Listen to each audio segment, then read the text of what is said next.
There we go. Hello, Solar Loon. Solar Loon here, independent game developer and musician and artist and stuff.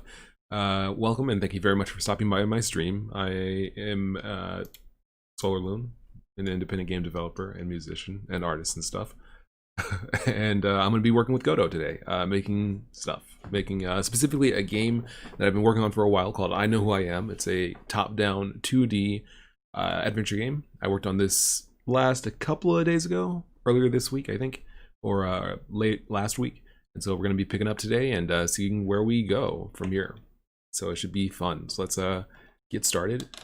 Just want to make sure I'm as centered as I can be here. There we go, perfect. And let's get cracking.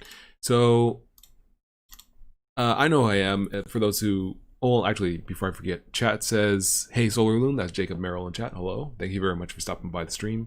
Always appreciated. Always appreciated to have people coming through the stream there. How's everything going with you? Let's see. Okay, so I Know Who I Am is an adventure game. You go around, you talk to people, you solve puzzles. It's very atmospheric. It's very moody. That's what I'm going for. So let's go ahead and kind of keep working on it. We worked on it a little bit last time. Didn't get much done, but hopefully we'll be able to get some more things done this time around. And definitely want to pull up some music. So let's get that cracking.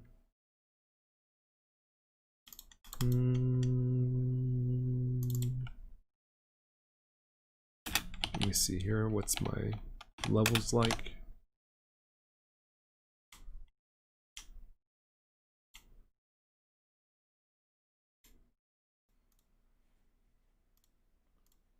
Just need to alter some things real quick to get this to actually...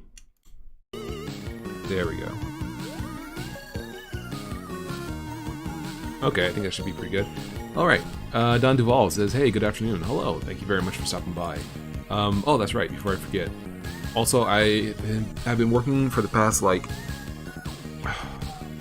3 or 4 days on setting up an app Veyor for master plan, so that basically building will be much smoother.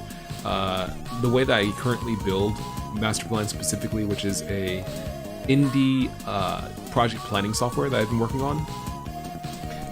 It's like an idea board, so you can create tasks, you can put images in there, sounds, all that stuff. The way I've been building it before has been basically to just build it on this computer, on my workstation here.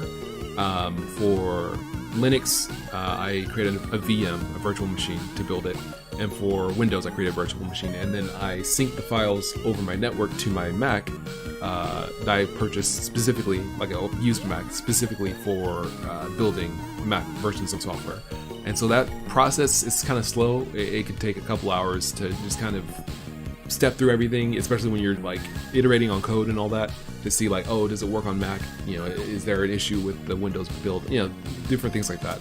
So now with AppVeyor, it should be smoother because now I can just push it to the GitHub repository, run AppVeyor, make the builds, and then test them out pretty easily, I think. So it should be easier, and that should be good for development and for my own mental health, which is always always good. Yeah, so that should be good. So that's what I've been working on, is basically, in addition to a lot of other things and fixes and new features and stuff like that, I've been working on just, this is supposed to loop, there we go. In addition to new fixes and features and stuff like that, I've been working on making it so that the building is much smoother and much easier to undertake for myself. And this is a nice frame of reference for other people who might also set up AppVeyors, or even myself, if I need to set up an AppVeyor for a different project in the future. Knowing basically this is how things kind of work, it definitely helps out. Gurpreet says that transition was snazzy. Thank you very much. I didn't do anything for that actually. That was that's OBS. Yeah, that's a cool little feature. A nice little smooth transition there.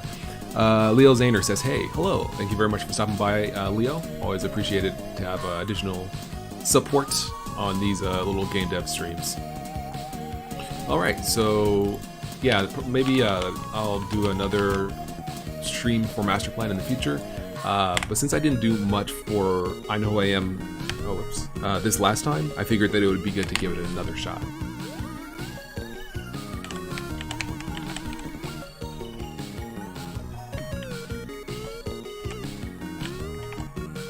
Alright, well this definitely feels pretty cool. Signs. Alright, well this, yeah, I like this dude here. Nice. So, there's something else that I didn't mention also that I fixed. As it turns out, I think that the issue with the internet I was having was just on this computer, where basically it was going through an Ethernet cable to like a range extender, and I think that setup just, it's not working that well. Maybe the range extender is old, maybe, you know, it is old, but maybe it's because it's old, or maybe it's failing or something. But I just fell back to wireless, my Wi-Fi card, which I didn't know, but you can put in like a PCI Express X1 chip into a PCI Express X16 port. I didn't really know that. I forgot that that's something you can do. So that's a nice little feature. So now I have my Wi-Fi back up and running, and it seems like it's more stable and faster by like 3 times than the previous setup, which is nice. So in other words, this stream should be a lot smoother now. Okay, so let's go ahead and kind of get cracking here. So I think what we're gonna do a couple things here, because we want it to be where you can go to the platform. That's definitely where we want the player to be able to go. I think we also want, let's see. Actually, let me check to see, I do have to commit some things. The janitor and all that stuff. Okay, so let's make, Injecting says, is IKWIA going to release on mobile? Yeah, the plan is to release it on mobile as well. So I've been making the game specifically with mouse controls in mind, so that basically when you play the game on a phone, like an Android or iOS phone, it should be playable. In this example, when you like tap the screen to move the player, the buttons on the side appear. So you can tap on options, you can tap on inventory, and so the game just becomes an ordinary, well, not ordinary, but it becomes a normal mobile game if you use the mouse essentially. But if you use the keyboard or gamepad, those controls disappear, and you have normal controls where a key is used to interact with stuff, a key is used to open the inventory or open the options menu. This is a bug that I probably am not going to fix because it will never appear in real life, I guess you could say. I think elevator keycard needs to be shorter for a name. Like elevator keycard is just a little bit too long. The buttons are kind of extending, and that's why it's happening. So, but no big deal. That's just an ordinary bug that won't appear in real life. Alright, so that's not bad. Oh, Lum says, I love the rain and depth of field effects you have going on. Thank you. Thank you very much. Yeah, it's slowly but surely the game has kind of become deeper and kind of really become like a really, it's, the mood is getting thicker and heavier the more I work on it. So like, it's definitely a lot better looking now, I feel like, and a lot more expressive and deep looking and feeling, and the feeling of perspective is a lot stronger, and the feeling of kind of just general malaise is stronger now compared to when I was working on it, a year ago. And even then, it was not bad then, but I feel like I'm happy with the way it looks and feels now. It looks and feels really just like solid. So thank you. Thank you very much. Alright, so yeah, what we're gonna do today is work on this area, the subway. So I think you should be able to talk to this dude, and someone gave a, oh wait, Noah S says, I hope this becomes the next Undertale. Good luck. Thank you. I'm not sure if it will become the next Undertale. I don't have the experience or the story or anything. I mean, the story could kind of be there, but I don't think it's going to be good enough to be the next Undertale. I think it'll be good, but I don't think it'll be the next Undertale. Just honestly, I think Undertale is hard to beat, dude. But I appreciate that. I really do. Honestly, like, I'm just being like straight with myself. I don't think it's there, but I do think that it'll be fun, and I do think it'll be a very interesting, very poignant exploration of humanity, I guess you could say. Maybe that's a good way to put it. All right, so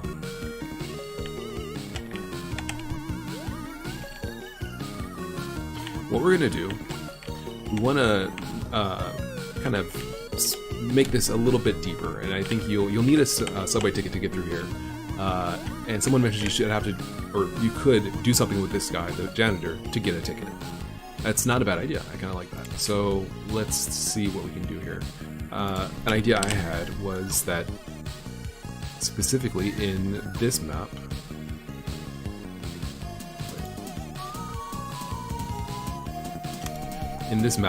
this guy could be related to the janitor in some way. So I think I'm going to do that. So you have to interact with maybe him to get something to give to the janitor to get the ticket. So what would this guy want?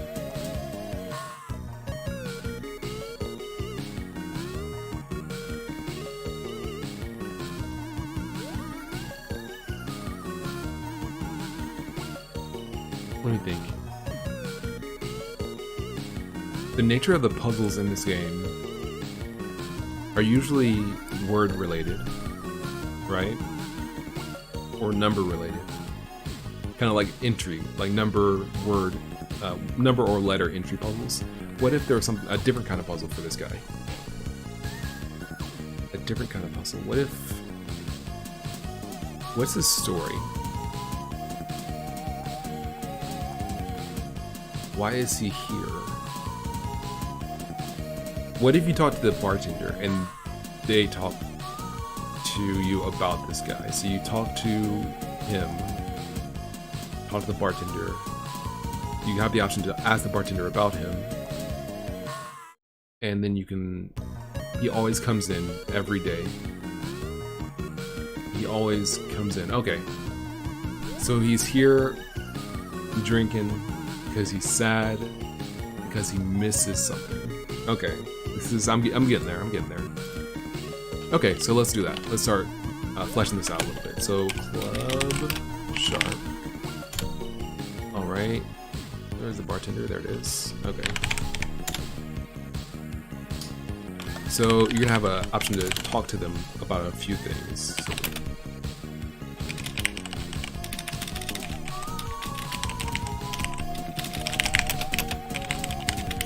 Choices. Okay, so you have a series of choices. You can say, ask about the man at the inn. Leave for B. Ask about the club. Okay. Okay, so this the plan I'm gonna undertake here is something like this. You can ask about the club. If you haven't talked to the man in the inn, then you won't be able to ask about him. So that encourages you to kind of ask around and stuff like that. So here you'll have the dialogue choices. If you choose the third option, then it'll just fall through in the conversation. Lever B.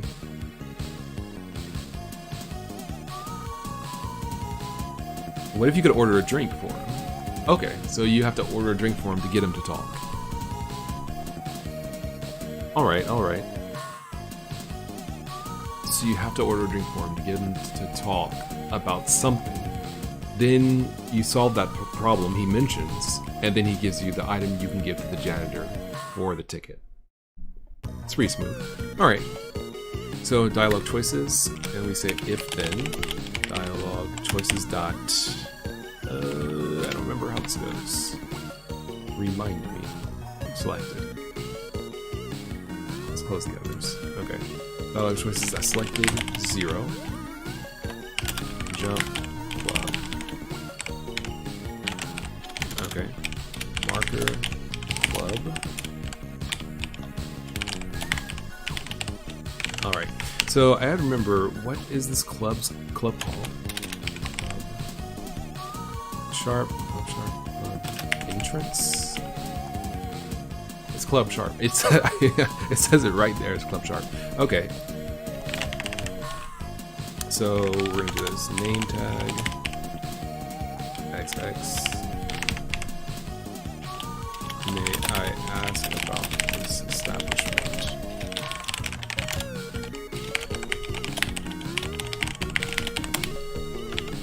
Let's do this so I don't misspell things.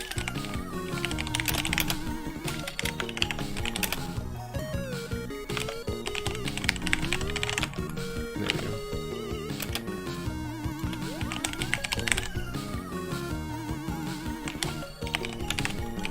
Okay, so sure, Club Sharp was established. This place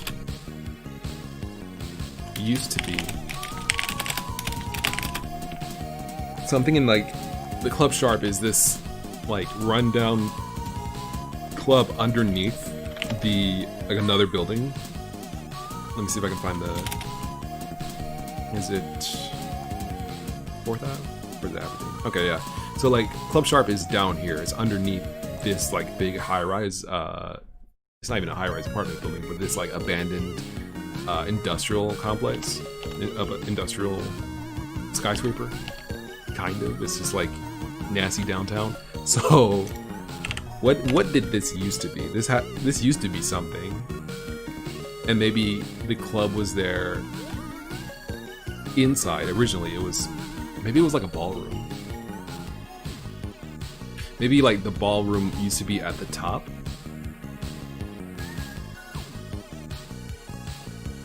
So it's like a big. It used to be like a department store. Does that make sense? So it used to be a multi-tiered department store. It's not wide enough. It's not big enough. It's too thin. Maybe it was just an apartment complex, and at the top was a ballroom yeah, like a ballroom and a restaurant. And then like as the economy failed, it came into disarray. Everyone left, but some of the residents opened their own club at the bottom, underneath the building, to carry on kind of the legacy of the club, and so that's why it's there. Injecting says maybe just apartments that got shut down due to drug activity or something nefarious. I mean, basically, that's where it's going. Madlink says, hey, good luck with the project. Thank you very much. Okay, so this place used to be a, what's the word? Series of apartments. Back in the 60s.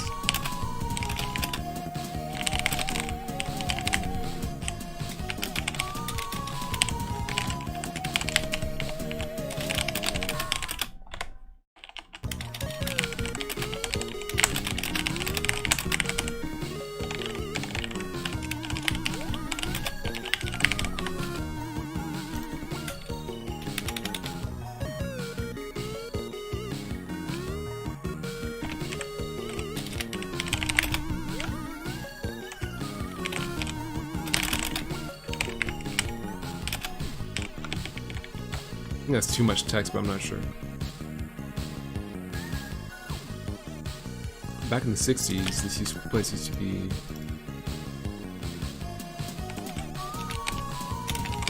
This building had a lot of upscale apartments, but when the economy tanked and people moved out, the apartment owner lost the building.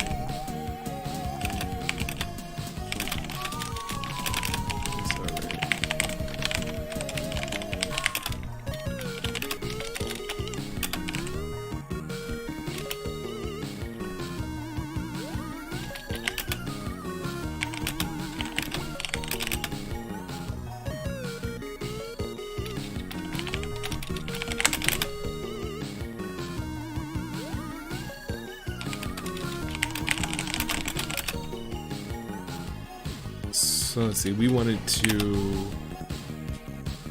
do something.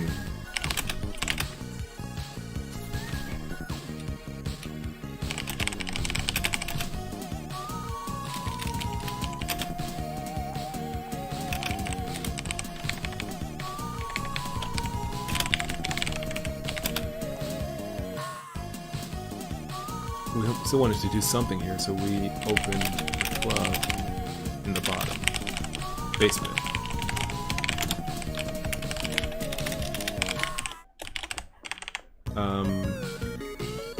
Named it after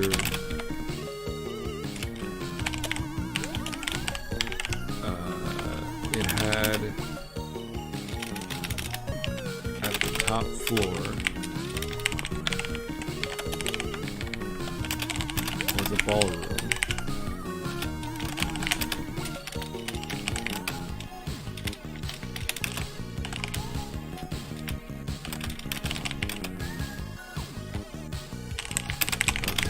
Okay. We named it after the ballroom club chart. Okay, that's probably good enough.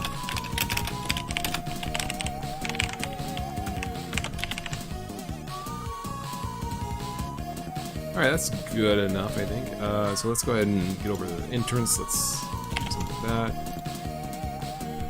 Okay.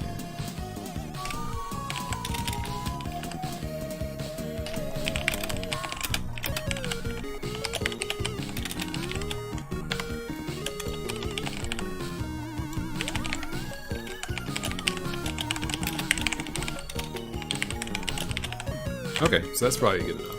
And I think I'm doing this right? XX? Yes, it is. Okay. Alright, so that's the why. Ask about the club. Leave them, be just gonna leave them. Injecting says, is the name of the main character XX? Yeah. For now, I mean, yeah. I could change it, but I mean, XX feels double X.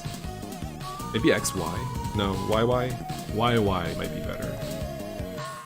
I want something that's clearly alien, but at the same time kind of understandable and easy to like comprehend. I don't want a name that's like super long or sounds alien like a human would come up with, like an English, you know what I mean? Like, I don't want, you know, Zargon or, you know, something like that. I want it to be something where it's like, you know, it doesn't really make sense from a human perspective. There's not really, I mean, you could do maybe like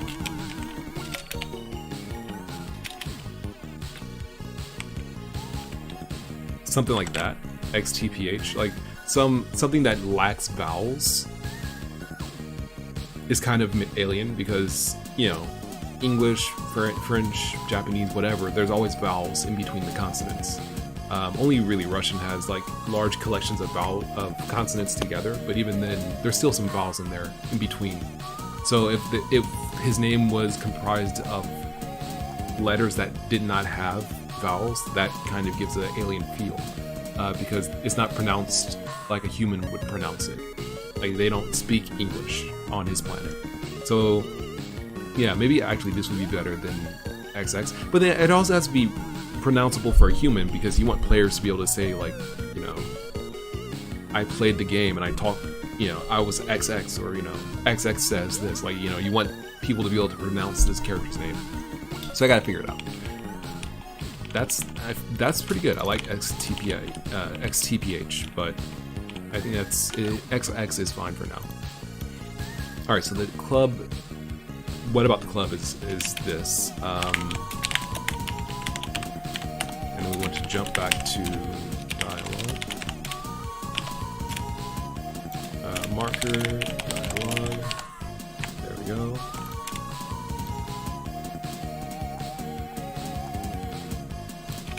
And then this is going to be man.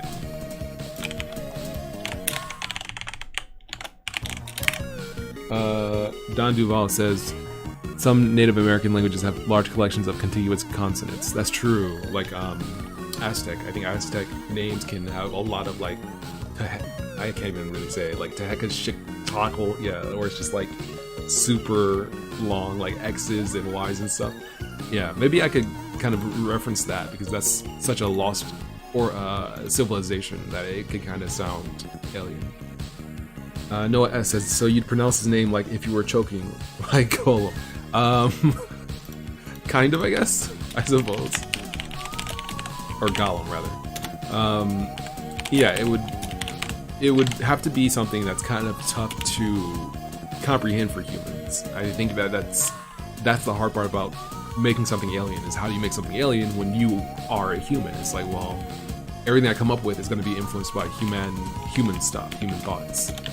So to make a name or a language that is alien, it's like, it has to be a language that's completely counter to how humans think.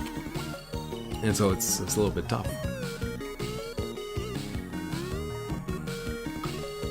Pardon me. Alright, so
I'm not sure if I can use the name Shirley Temple in a game. Is that copywritten? Because Shirley Temple obviously is the name of the human being that existed. And then it's also the name of a drink, which is just 7-Up and grenadine. That would be good because that's something that a miner would drink, and that's what his thing is. It's gonna be sad. So I had to figure out. I feel like that would be an interesting one. Not sure if I. What's a? Let me look it up. The Shirley Temple. Is that a? Oh, ginger ale and grenadine. Okay, yeah, they can substitute lemon lime soda. Okay, let's see.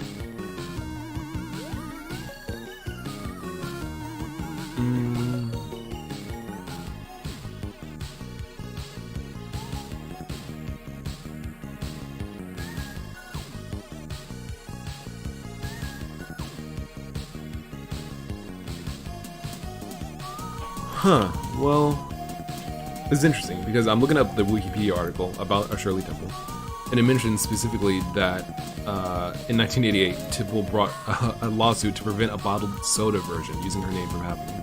So that implies that if you sell, like, you can't sell something, you can't sell something that has the name Shirley Temple. So I think it'd be fine if it was just a part of a game. I don't think Shirley, can you, I'm not sure, can you use people's names in games? That's a copyright law question. I don't know if there's an alternative to this name, like what if I wanted to say an Arnold Palmer?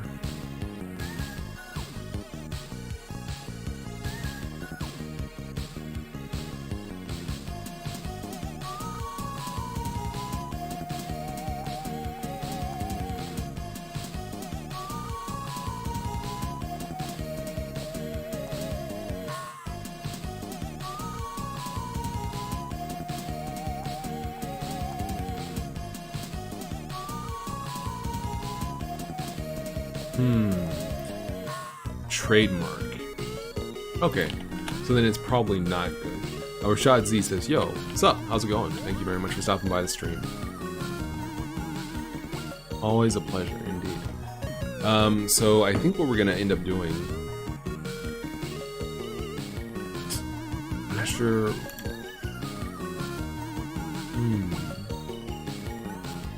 Okay, I'll have to come back to this later. I genuinely don't know about the legality of calling it a Shirley Temple, so we'll just like keep it blank like that.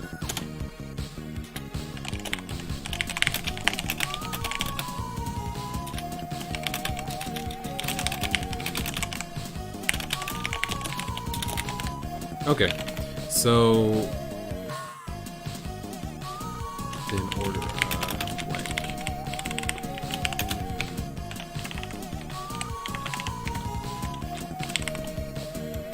Alright, so then what I'll do, I want to limit these, so dialogue choices dot.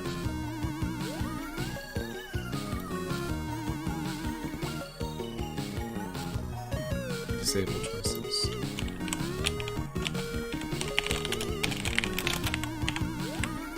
One and two. So you can only choose the second choice, or third choice rather, after you've asked for the second choice, and you can only use that if you've talked to the man before.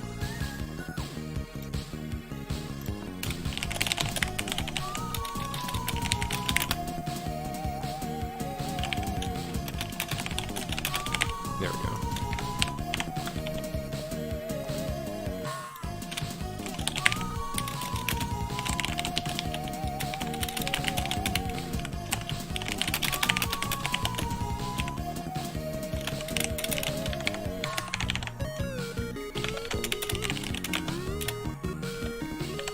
Okay, so if you talk to the man at the bar, then you can do that.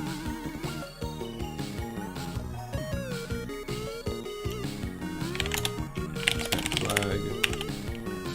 Ask bartender. Man. True. Okay.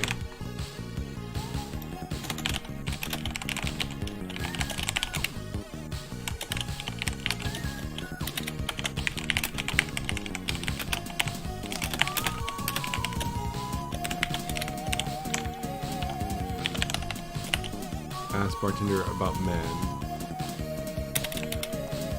Okay, so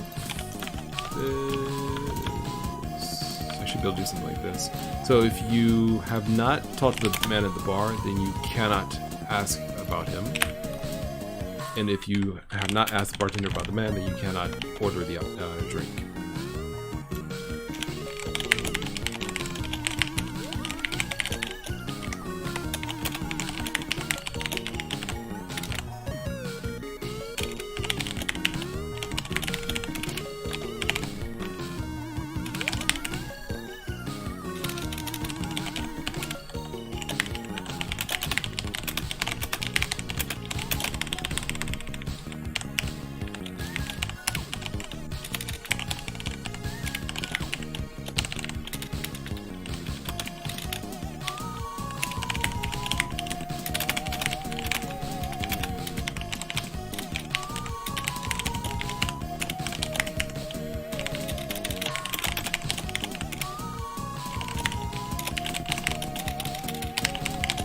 Okay.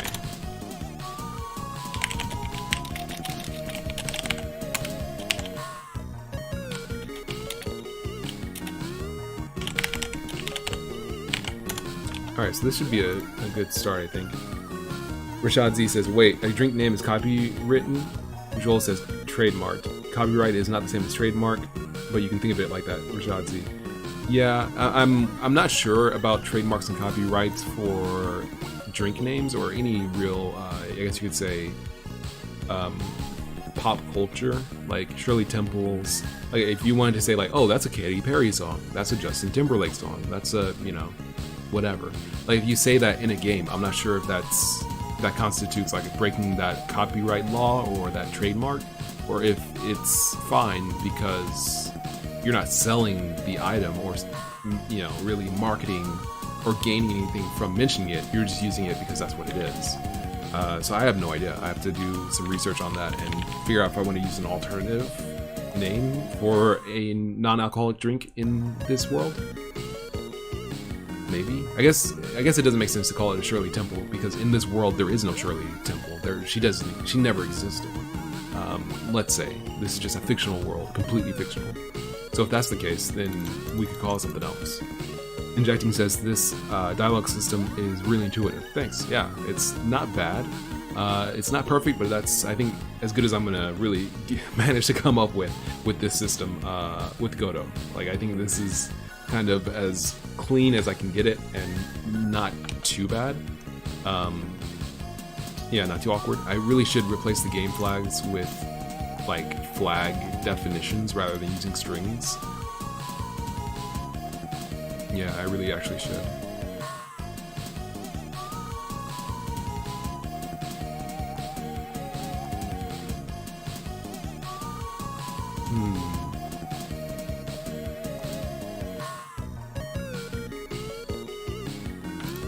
Let me see something real quick. Let me try something real quick.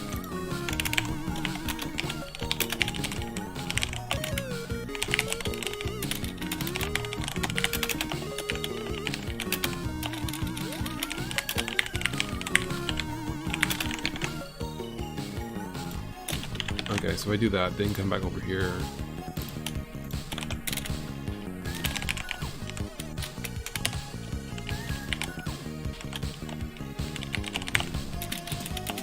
Yeah, it doesn't auto-complete this.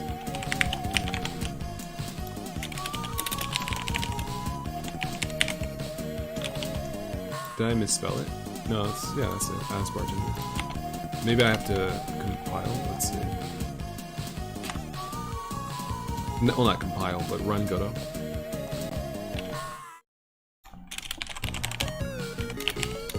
Okay, now it's there.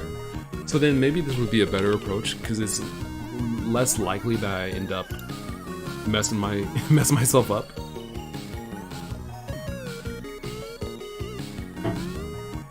Like, I can write down ask bartender like this rather than writing down literally ask bartender about man. Like, that's, what if I misspell that essentially? by defining the flags elsewhere, it's less likely that I run into issues. But I'm not sure if that's really a good idea. Well, I think it's good for future-proofing my own mistakes. Injecting says, why not make it a boolean then?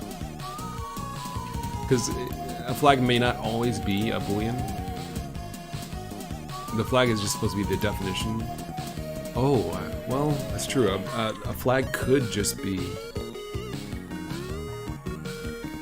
a variable. It doesn't have to be... Well, that's how it is already. Dang, I hadn't thought about that.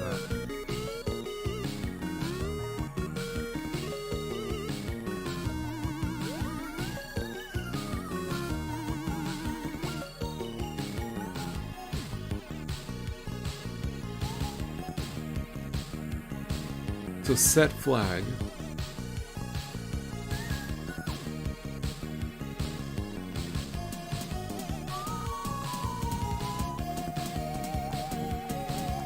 So let's see. If I was to make it so that the flag was a variable, and it wasn't like this where the flag, we're defining the flag's name as a constant essentially, but rather we were to actually make a flag like this. Flag asked bartender, and have it just be false like that. The thing about that is that when we want to set the flag at a certain point in a dialogue, like here, we would have to get a reference to this specific variable. We can't simply like say set flag globals dot asked bartender. We can't do that because true. We can't do that because specifically this isn't a reference to this variable, it's just the variable. There's no way to get a reference to this, I don't think, unless we passed the name of this variable. In which case, we're just doing the same thing as this.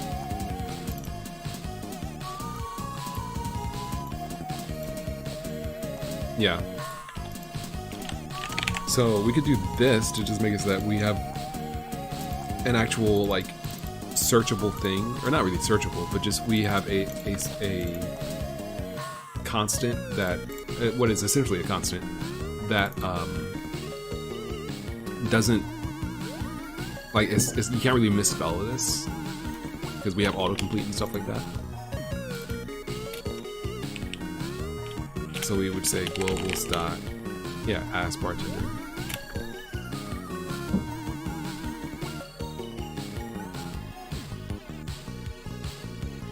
That might be a good idea, because I feel like by doing that, not necessarily here, but by adopting that concept, it's a lot easier to see how many flags you have in the game and which flags interact with each other. And you kind of get a more bird's eye view of the way your game, or in this case, the way I Know Who I Am, interacts and flows from area to area. Like, if you have them just as strings, it's a lot more like limiting in terms of conceptualizing where flags exist and what they do, how they interact with each other. Because it's like you have to look at one NPC to see which flags they touch, essentially. But I feel like that's probably something I'm going to alter, maybe after I get this working. Okay, so ask the bartender about that.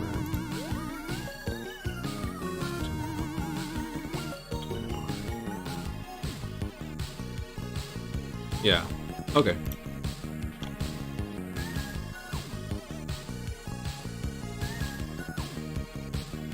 Let's change the music. I want something else.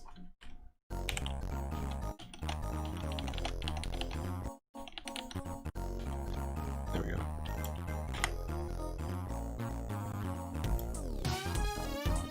Man, the stream has been rock solid since we started SXM. Well, oh, that's why. That's right. I forgot. We can't do that because the flag doesn't exist. We have to say get.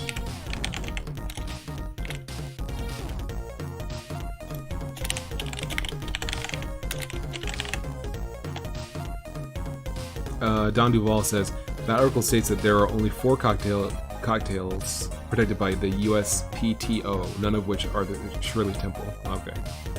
So basically, for my reference in my research. So, ow.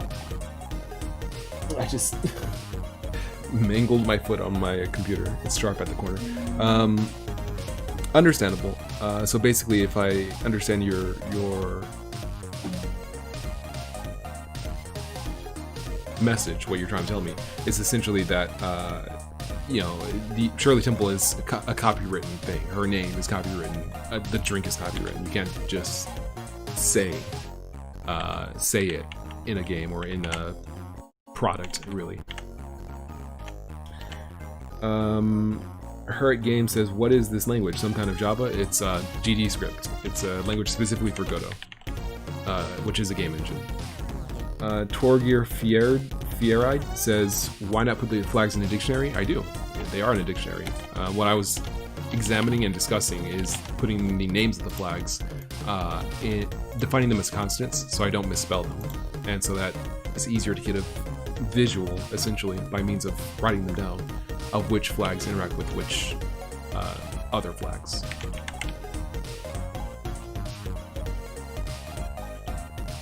So why can't I order this drink? Because I never talked to him. Oh, that's why. So if you talk to him... No, wait. If you haven't talked to the man at the bar, then you can't... It's about the man in the end. You can't... Let's move this one. There we go. Okay. So if you haven't talked to the man at the bar, then you can't ask about him. If you haven't asked about him, then you can't order a drink. So why can't I order a drink right now? Why is this? Oh, that's why. I forgot. Okay.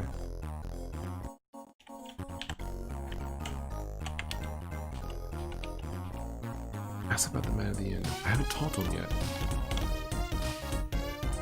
Oh, I meant to do. That's why. Okay. Plus equal 1 plus equal 2. Just like that. I'm not sure. Does that append? How do appends work? Let me look it up. Or is it under array? How do you append to an array? Is it just array 1 plus? Okay, so it has to be within the thing. Okay, like that. Let's see. Don Duval says, alright, I'm out. It was nice hanging around for a bit. Yeah, thanks for stopping by. Always well appreciated.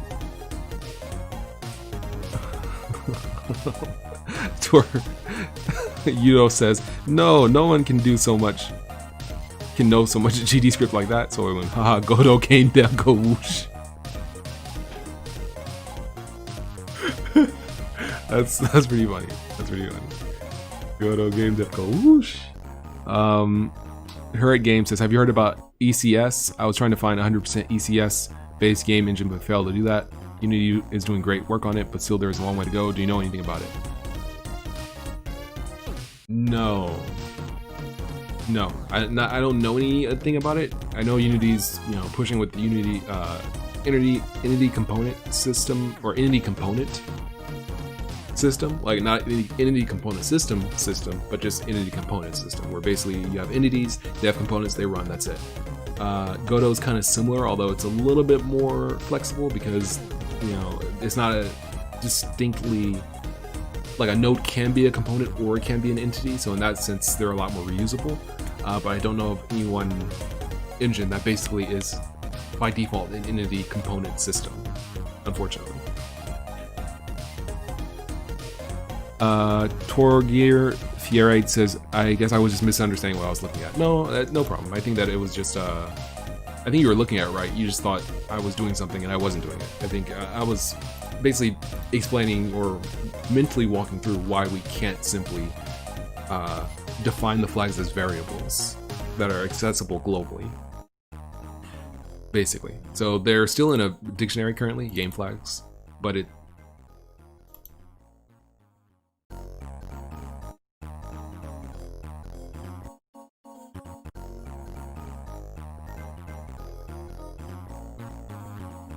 Oh, okay. I was wondering, like, why do I have this variable? Okay, never mind.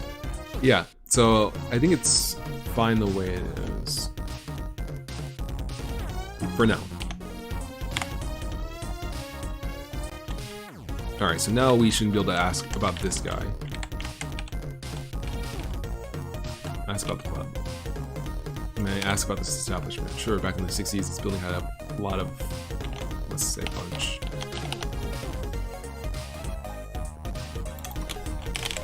Upscale apartments. In the top floor, there was a ballroom where people loved to dance, but when the economy tanked, people moved out. I guess actually this would be probably closer to the 20s for that kind of a thing, because 60s was more like disco, kind of on the verge of disco was the 70s. The apartment owner lost the building and it sat in disarray. Fell into disarray. We still wanted to do something here, so we opened the club in the basement. We named it after the ballroom.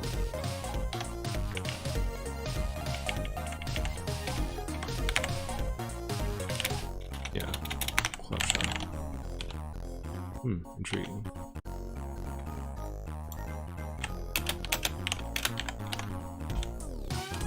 That's it. Okay, so now if I go ahead and talk to this dude.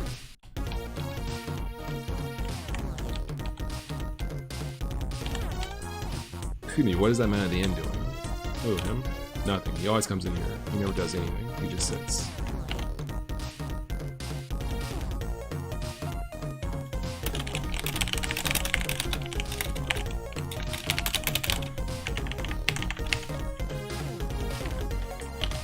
Actually, he did do something once. Ordered it, I blank. Never drank it, just sat it next to him on the bar.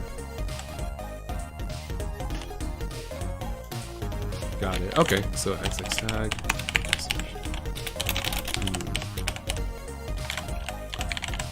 Okay, so we probably should come up with something for this drink.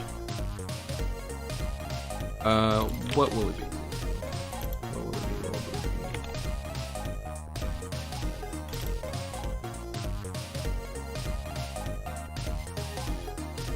It would have to be something that's like a gumdrop or something like that. It has to be called something that would make sense for a non-alcoholic drink. Like, ordered a gumdrop, ordered a bottle rocket, ordered a...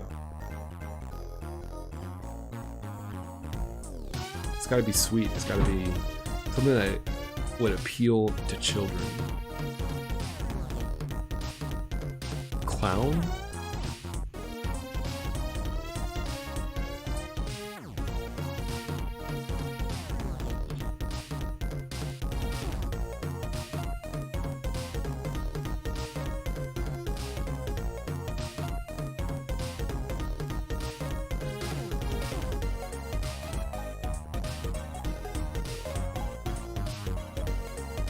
Chuck E. Cheese.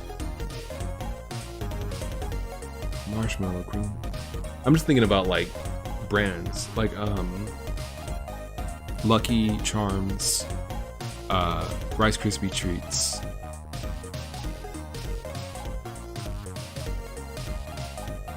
Fruity Pebbles. Things that kids like. Just things that are sweet.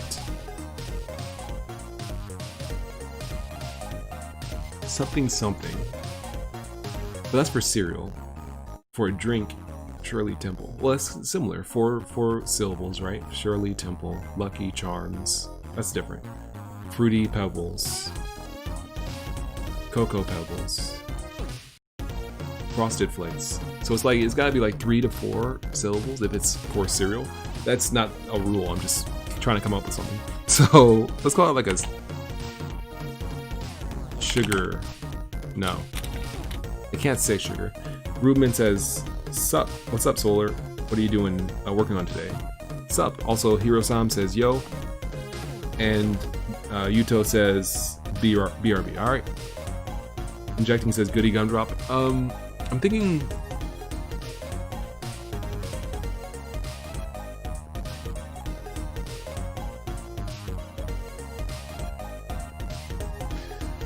I don't want it to be too kiddie.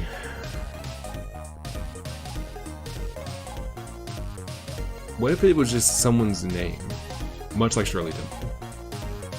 it's usually named after something, right? Like alcoholic drinks that are really strong might be named after like an action. But usually it's like a person or set of people. So in this world, if it's something sweet, it should be like almost like a Care Bear.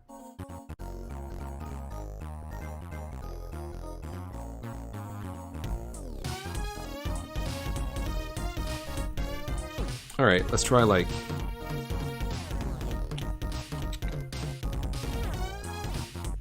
Okay, what if it was just like the equivalent of Shirley Temple, but another person's name? So it would be something that's very.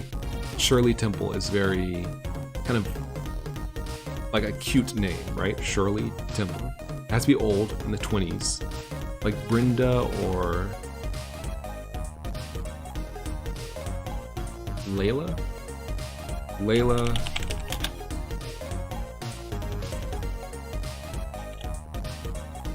Thurman. That kind of sounds interesting. Okay, let's try that.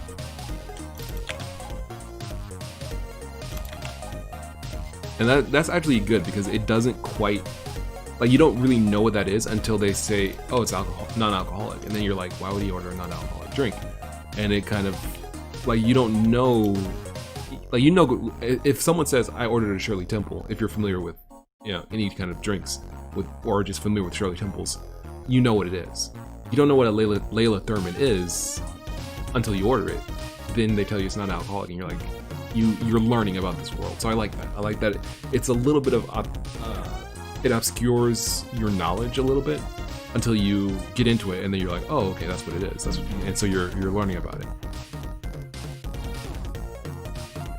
Let's see. Rubman says, when is that master plan update gonna drop? Good question. I was supposed to get it out like 2 days ago, but I keep like fixing stuff and adding stuff and stuff like that. So it's like, it's a pretty fat stack of like minor fixes and like quality of life improvements. But over the past like 3 days, I've been working just steadily on getting master plan to build on AppVeyor, which is a website for like continuous integration, continuous testing.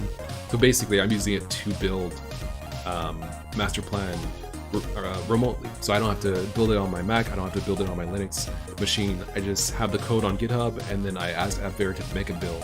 They will make one for Windows, Mac, and Linux, and that way I don't have to use the time and brain power to do it myself.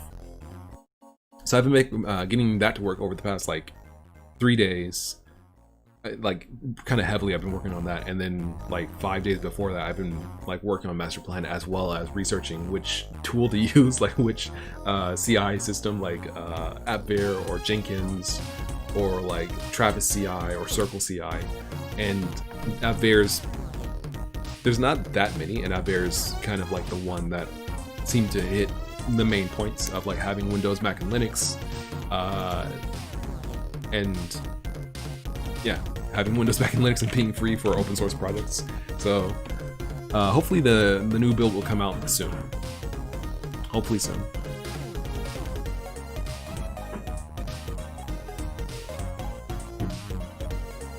My throat is kind of thrash. Okay. Oh, Hiro-sam says, what is the game's general description? You interact with the humans and help them. You're an alien from a different race, you know, a different planet, a whole different planet, and you came to Earth to basically interact with humans to help them, to basically learn more about humans. Well, not to help them, but just to learn more about humans. That's basically where it starts. So you are kind of like if you can imagine a zoologist would be like, you know, I'm just interacting with the local sea star population on, you know, Anargrick Island to, you know, research how they interact with each other, because it's a small, you know, kind of like how zoologists or scientists nowadays do that for like groups of animals in our time. That's kind of what you are in this game, is you're an alien that came from another planet to Earth to basically like research humans. That's kind of the idea. Alright, so this should have worked. So this should have properly concatenated these two arrays. Paul Barrett says, loving the stream, noticed a slight grammar typo. Should be 20s, not 20 apostrophe s. No apostrophe needed when writing about years. 1960s, not 1960s. Really? I thought for sure this was the correct way to do this. Let me take a look.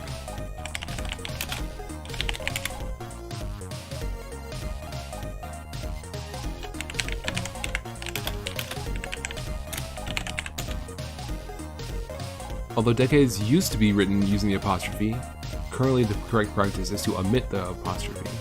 Really?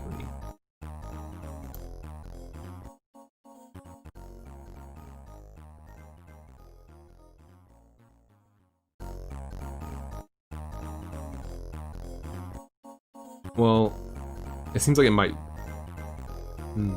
The former is correct.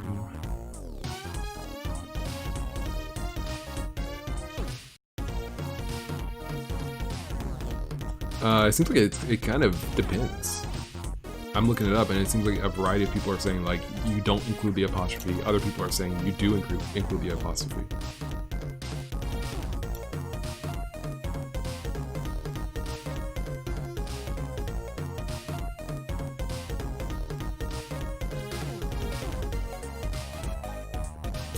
Oh, this place says it should be like this in the 20s. So, I mean, like that looks normal enough, but that's kind of jank. I'll keep it, whatever. Let's see how this works. Also, this is supposed to be outer and limited.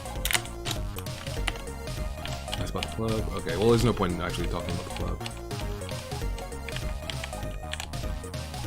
Don't talk to me. And at the end. That's too much text here. It never does anything.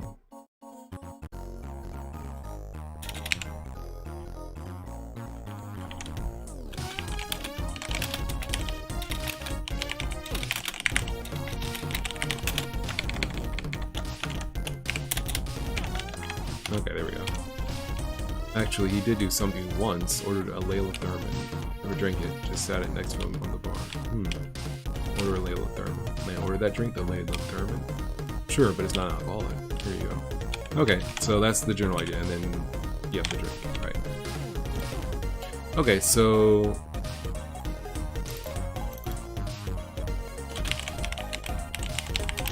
I'm not sure if that is too much text.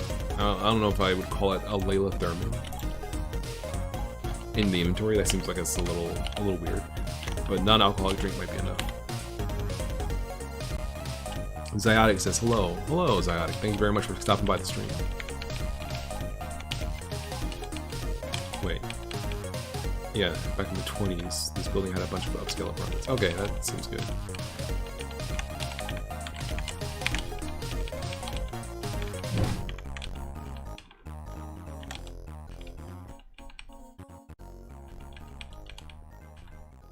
Okay. Whoops. Okay, yeah, it's too much. Non-alcoholic drink. Okay, so it would have to be like a just called drink, or maybe Layla Thurman. I think just drink is fine.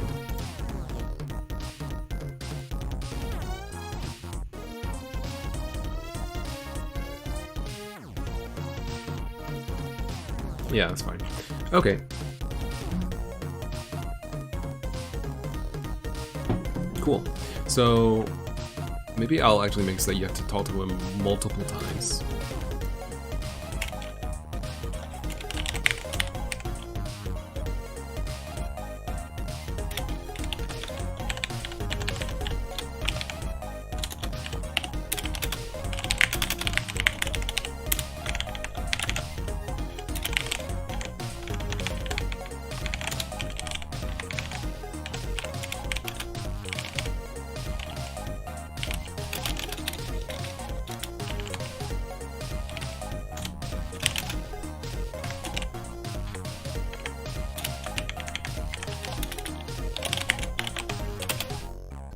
Let's see.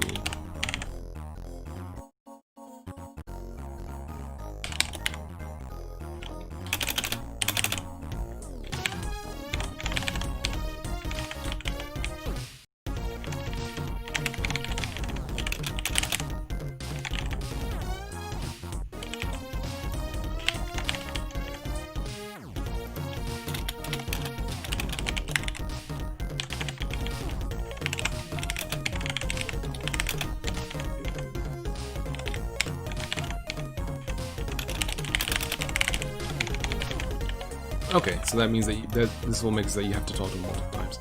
Alright, let's see. Joshua Frudenhammer says, could call it a soft drink, although that implies soda. That might be good enough, yeah. Because it is not an alcoholic, so it would be like soda and something like that. Hold on for a second. There's some voices outside my door. Just give me a second. Real quick.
There we go. Okay. And we're back. Let's get something playing. Not sure why that opened over here, but yeah, that's fine. Oh, this is VLC. Okay.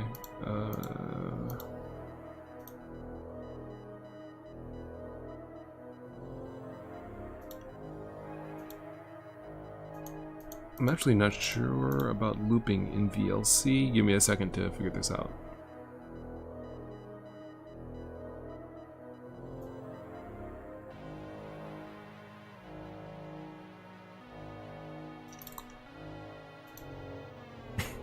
Like, I'm actually, like, unfamiliar with this. Let's see.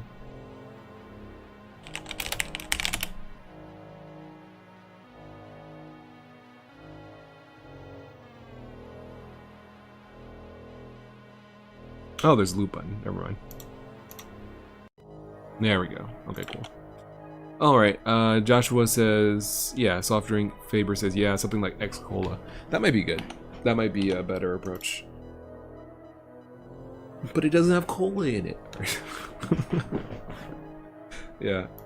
Drink is a little tough, a little short, and it doesn't really describe that much. Maybe soft drink would be better.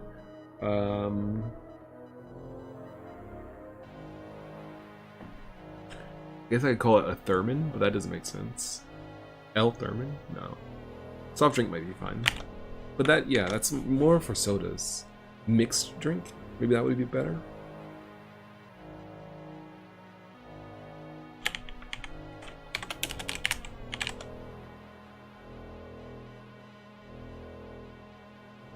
A prep drink? It's kind of interesting because these kinds of little things give you so much room for like making your game kind of stand out in terms of like you have the opportunity to call an item something that it would never be called in other circumstances.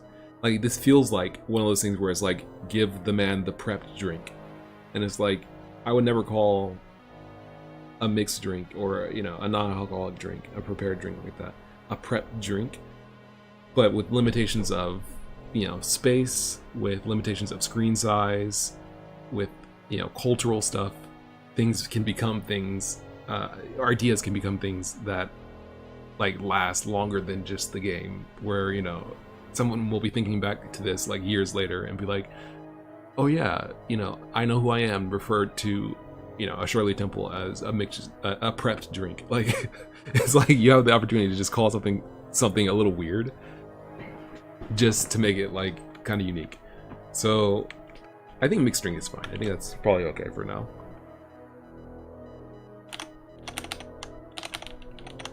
All right. Wait. Mocktail. Joshua says mocktail. That kind of does work actually. Faber sticky drink. Fizzy pop. Runson Alexander says fizzy pop. Hello Runson, how you feeling? Fizzy pop. Injecting says these small item name limitations can be seen in older games. I think it gives it character. Yeah, I kind of agree, because like a lot of games, usually RPGs or like adventure games from like, you know, NES days or early DOS days, because of limitations on screen space, they would have to say things like, you know, M tonic or like health P or something like that. HLTHPT POTON, you know, health pot, something like that, because you can't fit health potion, and so it's just, yeah, it's kind of cool. Faber says Undertale did some of those. They were cute. Yeah, they were. That was cool, and they did have a few of those where they had to like limit it to like 8 characters. That was kind of interesting. And I kind of want to do something similar, but my limitations aren't as strict, so it's not going to be as it's not going to force as much creativity on my side. Okay, so I think that's good.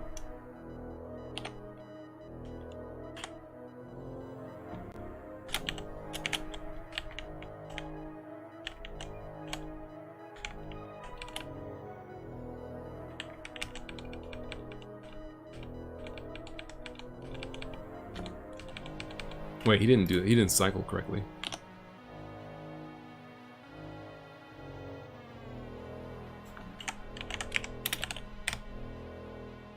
Yeah, that's correct. So, count at times past 1.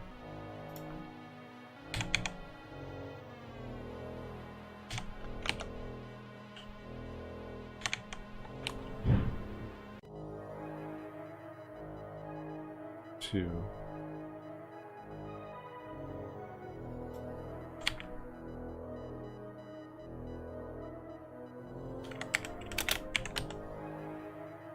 Yeah.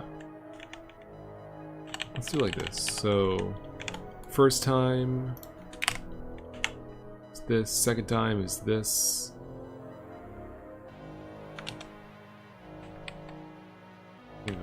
Okay, I think this should work.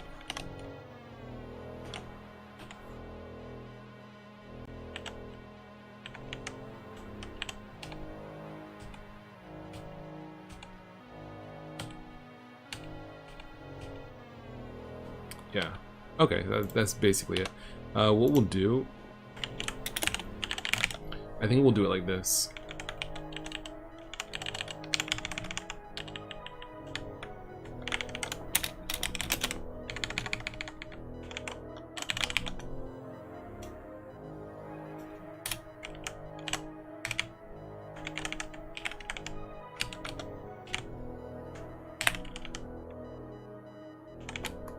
So 0, 1, and then 2, 3, 4, 5. Yeah, that should be better.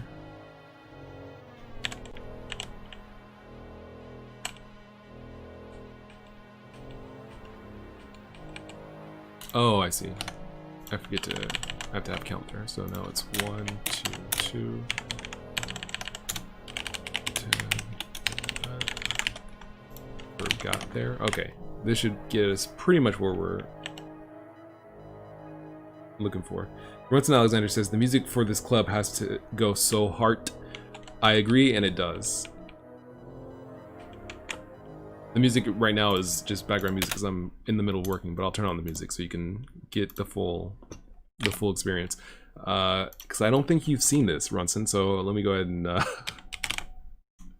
let me give you the full experience. So where do we go? Let's go to Farview Court. Yeah. Nah, that's a little far. Let's go to 4th Avenue. Yeah, okay.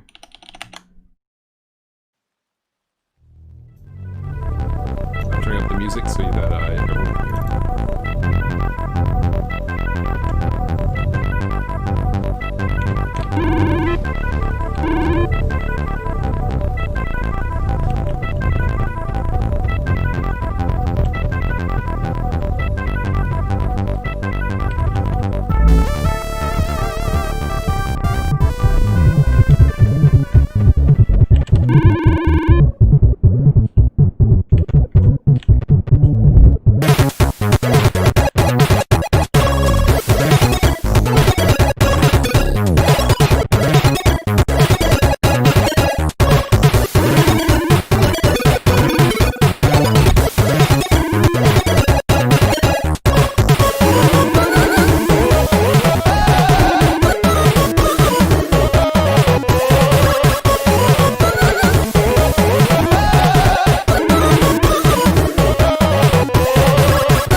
And so that's basically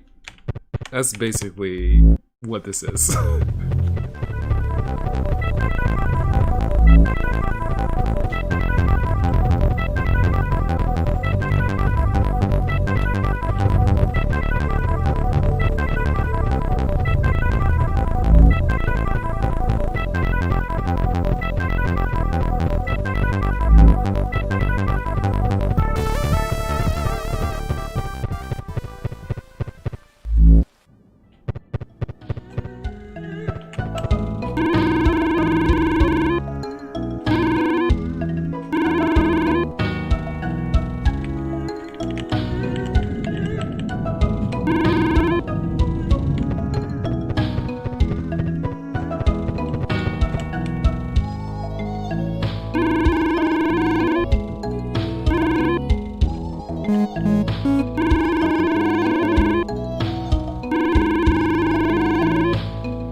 Yeah, so that's basically it.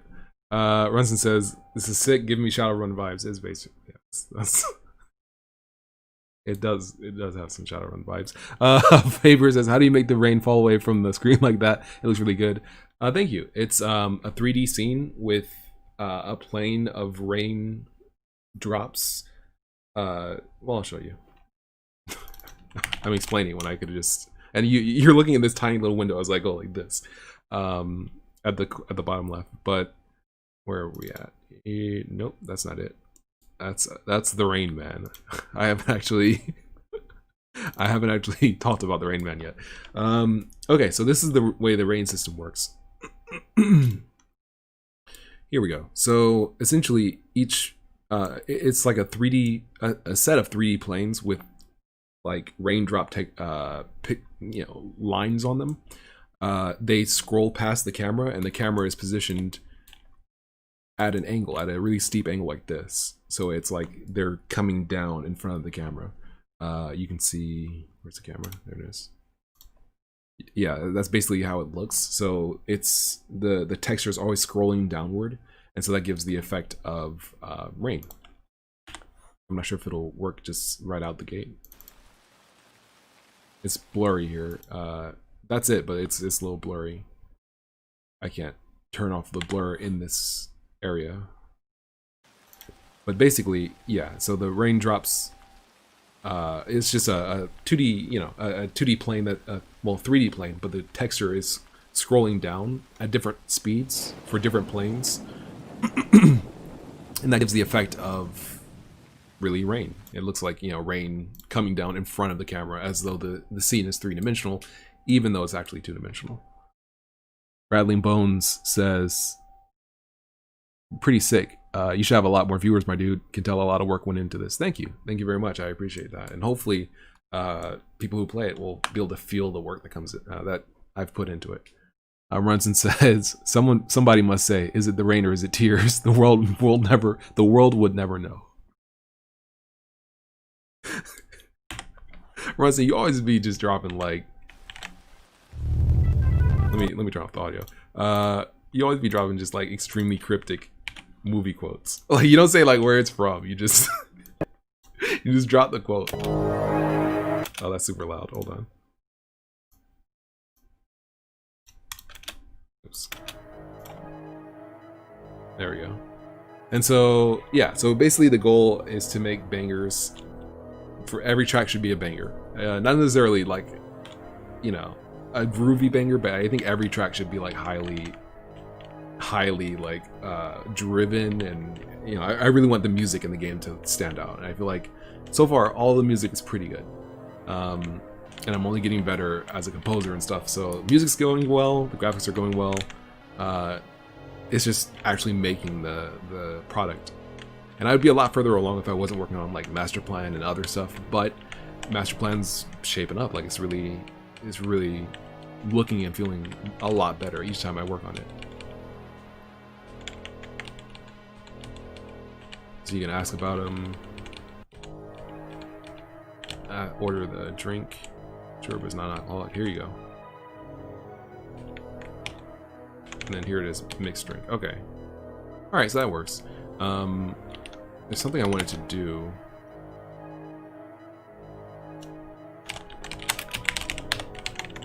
That's right, I have to say tag message I've received it. Okay. Hirosam says the music is rock solid. The music is rock solid. Thank you.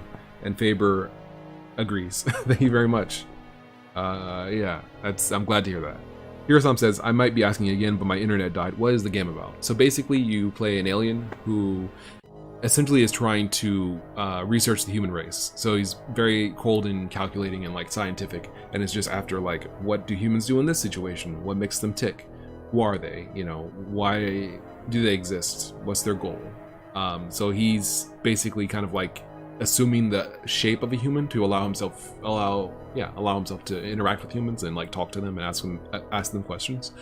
And that's it. And so you just talk to people and like interact with them. Guillaume says, how did you put the shadows on the player? Working on an RPG with Godot, and I'd like to do that. They're just right on the sprite. I actually just drew them in underneath the player. Let's see if a sprite loads. This is gonna take a little while because Steam has to pull up.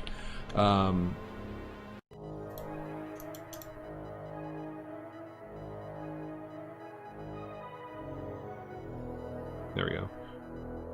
It's like the janitor, his shadow is directly on the sprite like that. The player, his shadow is directly on the sprite like this.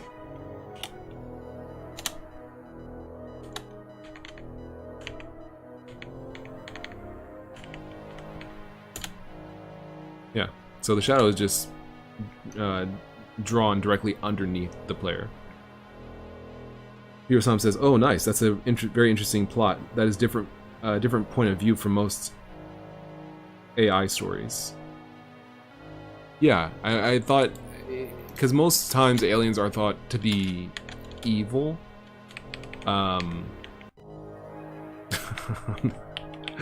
That looks like a dab, to be honest. It's not supposed to be a dab, but it does look exactly like a dab. Looks like he's really going in on it too. It looks like frame perfect. Like that looks like he's just 100% in a dab.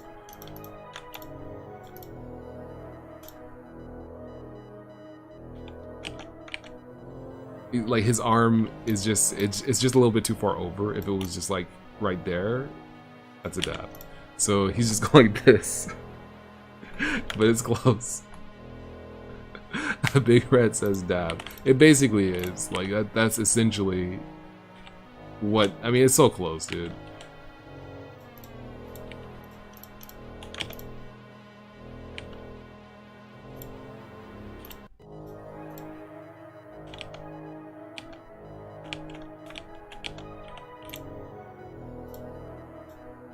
I never used this sprite, but now I might, just because it's so, like, specific. It's so specific that I feel like he kind of needs to throw it out at some point.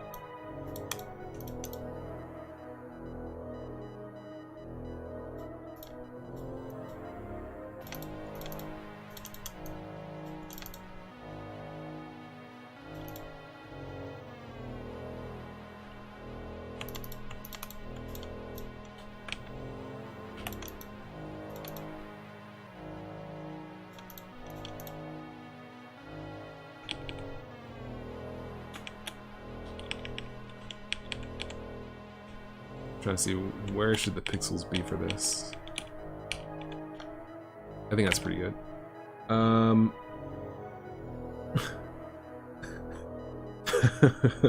Faber says, "Is this what you humans call a meme?" Don't underestimate me. For I have powers beyond your mortal comprehension.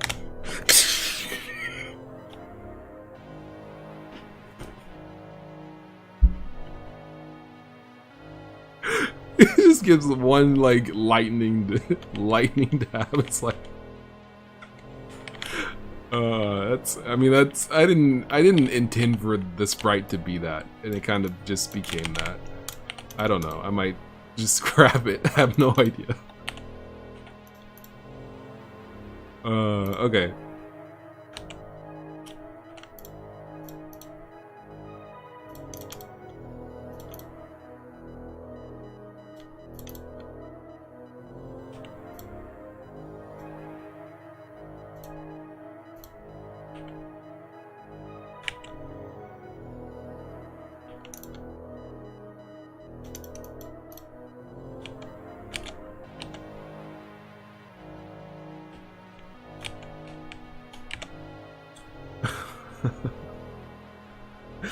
Paper says screen flash and shake. Exactly. Big Red says, I just started messing with Godot today. I'm not a game dev, more of a software dev, but I gotta say I love the node-based workflow. It is interesting. It's very much so an interesting approach to things. It's different and it works well. Sometimes.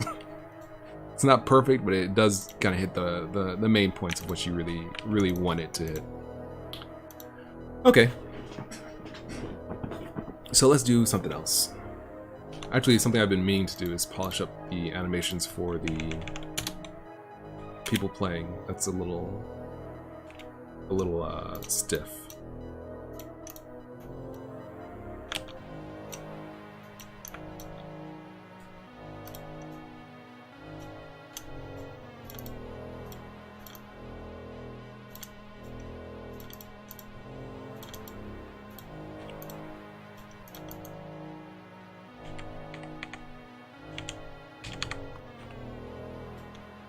Let's see here, so you probably get going with this.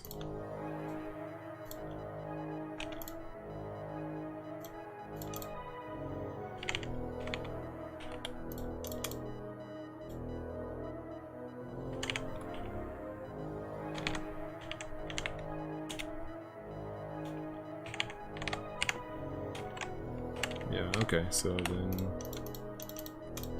it kind of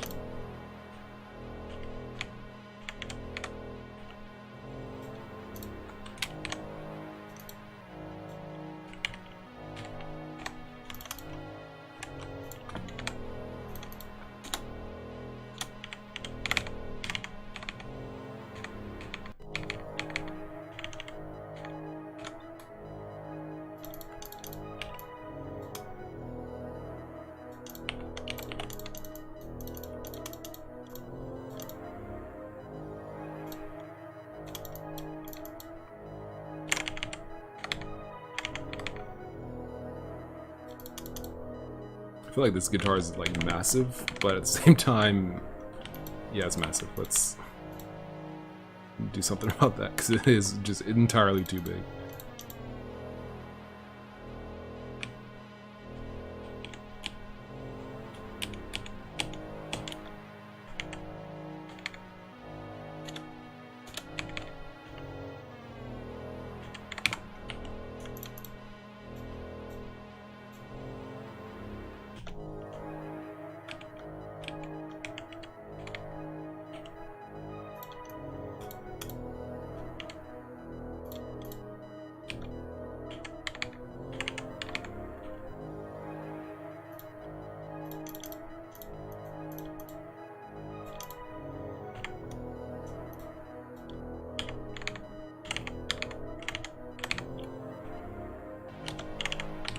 Alright, I think that's pretty good. Injecting says, didn't this originally start development in Rust? No, it was in Golang, actually.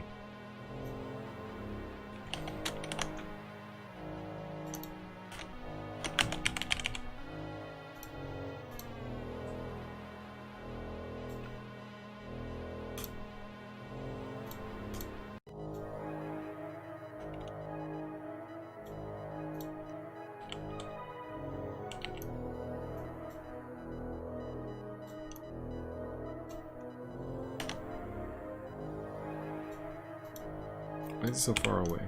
Or far over? There we go.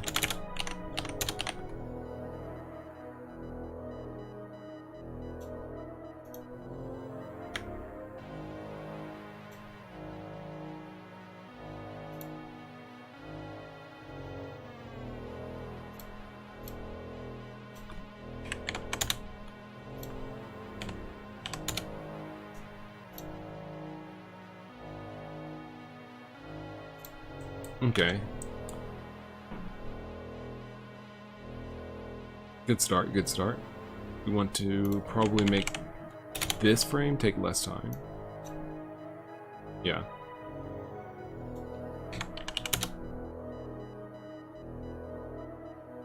Better. And then I think the keyboard player is also kind of stiff.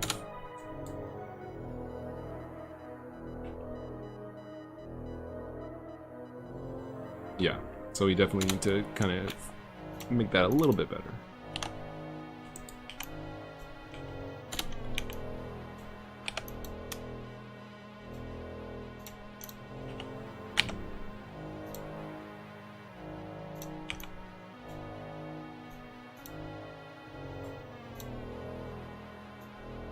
I wonder if, let's see. I mean, we could really push it. So let's actually like really push it more heavily.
Okay, this is bad, but like we're on the right track.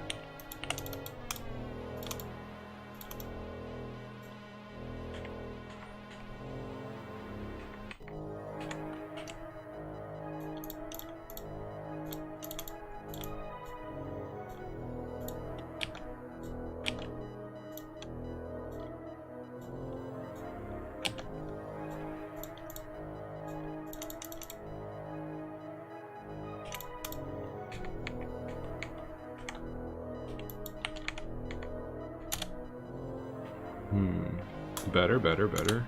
I think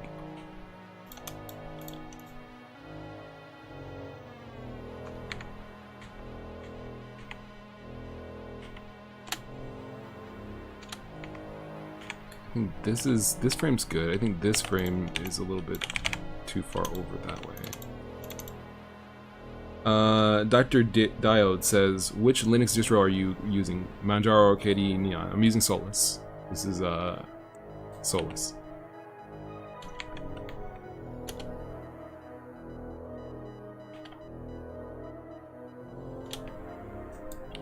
Alright, this is, I think, good enough.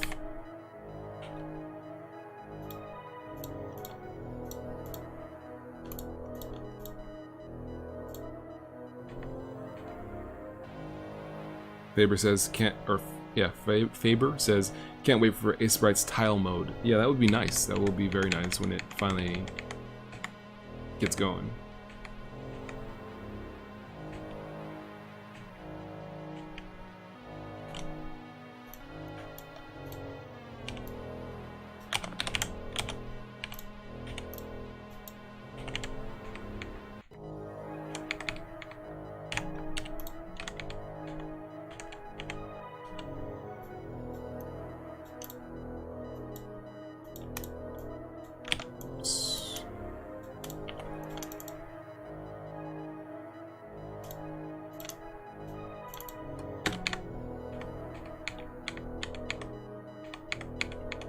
Okay, I think that's probably good enough. Let's see if we can make a convincing animation with that. I think we have enough frames.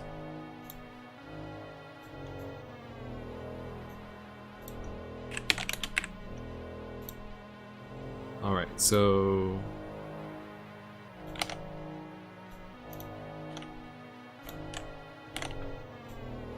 I kind of want to rearrange these.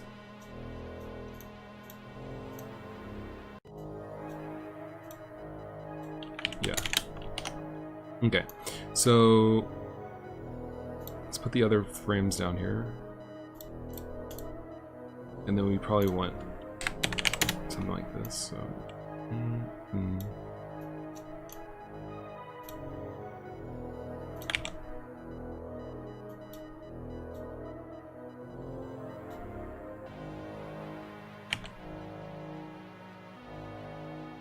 Okay, so this ain't bad. There's not enough. She should be pushing a little bit harder. Whoops, a little bit harder back, I think, at this point.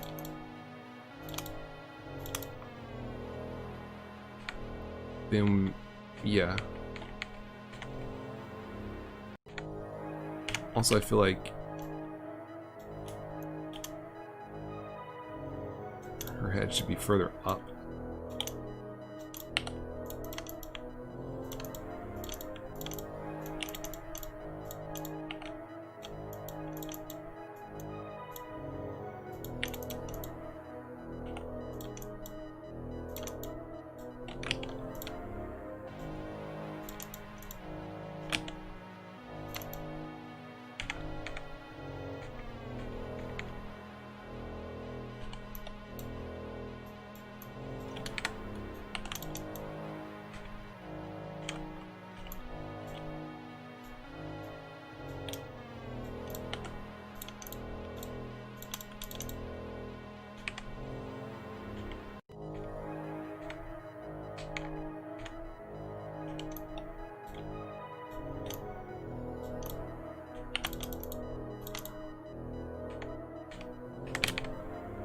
Now I feel like this can be back lower.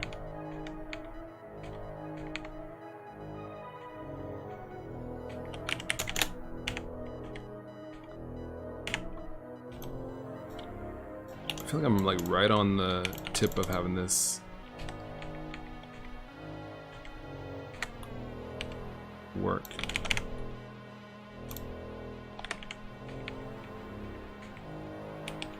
That would be roughly in the same spot. Actually, this would be higher up. Let's see how that goes. I don't know.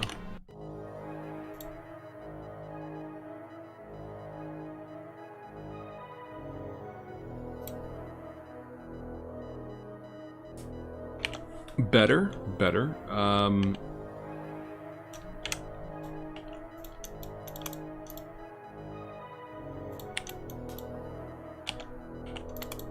I think her feet need to move somehow. I'm probably like working too hard on this, but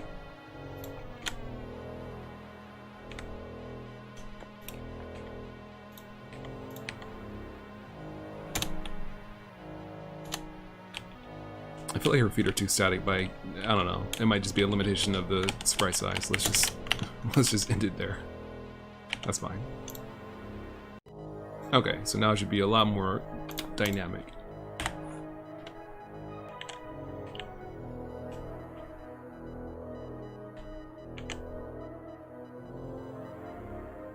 Yeah, better.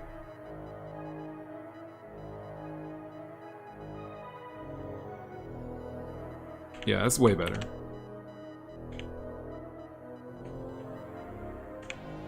Okay. So let's commit this before I forget.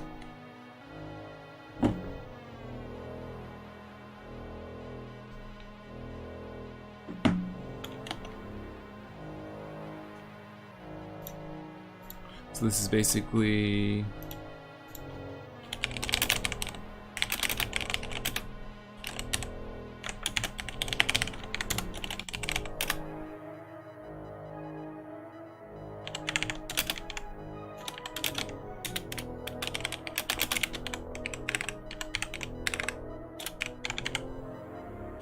let's see, adding stuff to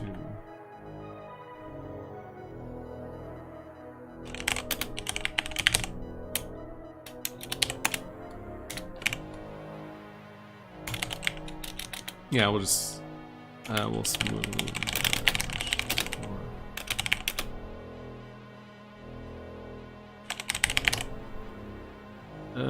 That's fine.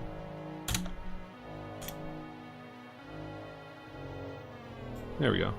Alright. I would normally keep going, but my throat's really acting up from talking. And no matter how much water I drink, I still, like, my throat still is, like, bothering me. So I think I'm gonna stop it here. Hopefully I'll feel better from just not talking, and I'll be able to keep going on, like, Tuesday or something. I don't think I'm sick or anything. I think it's just I've talked too much today. Alright, well, thank you very much for coming by the stream. Always a pleasure to work on stream, and hopefully next time around we'll be able to do a little bit more, and I'll be able to think a little bit more about what we're doing with this area. Because I don't want to just make stuff. I want to make something that is good from a thematic point of view or a mechanical point of view, if it's a good puzzle, things like that.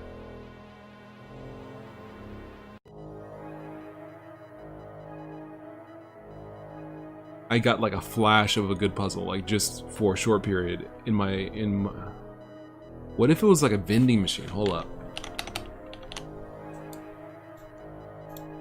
What if there was a vending machine here and you had to figure out a way to get a specific drink? What if they didn't give you the drink at the... Ooh! What if they didn't give you the drink? What if they didn't give you the drink at the bar because they don't have it?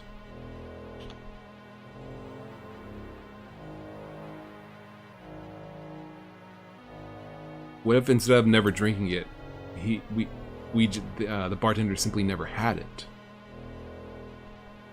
And they have it in the subway station, in the vending machine, but you have to do something. You have to complete some sort of puzzle in order to get it out. That feels really good. That feels a lot better.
Okay, so that explains it a little bit better.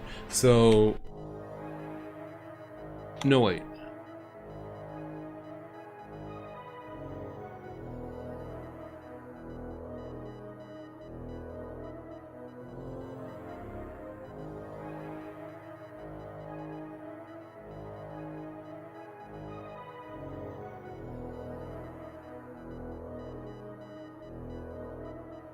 So I'm thinking that we need to. I want to modify this a little bit so that I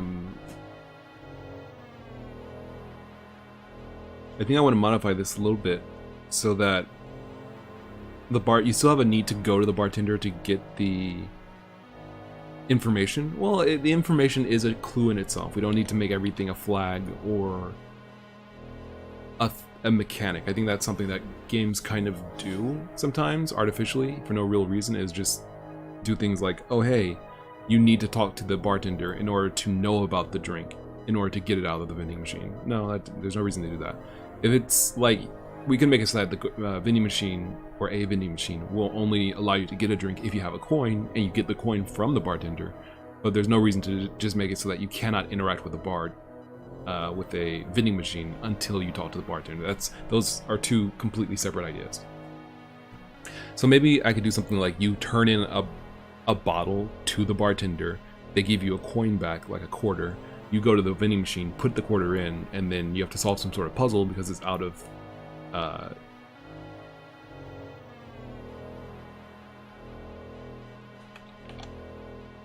so the vending machine could be broken, and in order to fix it, you have to complete a puzzle.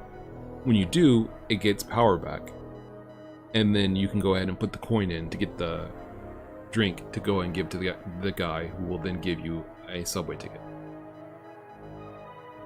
That's an idea.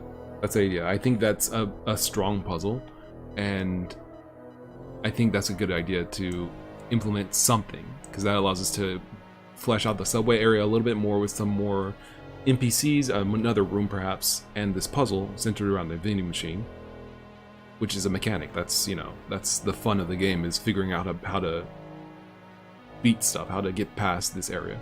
So that's, I think, a good idea. I think that it'll be fun. It'll be fun. I think that's going to be the next stream, unless I implement it before the stream even comes, before I get the chance to stream it. All right. Well, now we have a good idea of what we're going to do next time around, and it's going to be a lot of fun, I think. So thank you very much for watching. I've been Solar Moon, and if you want to support development and you know, my progress, please feel free to check the description in this video or stream, and you'll find links that you can follow to things you can purchase or things you can do to support Solar Loon here on YouTube. So thank you very much for watching. I've been Solar Loon. I'll catch you guys on the flip side next time. See ya.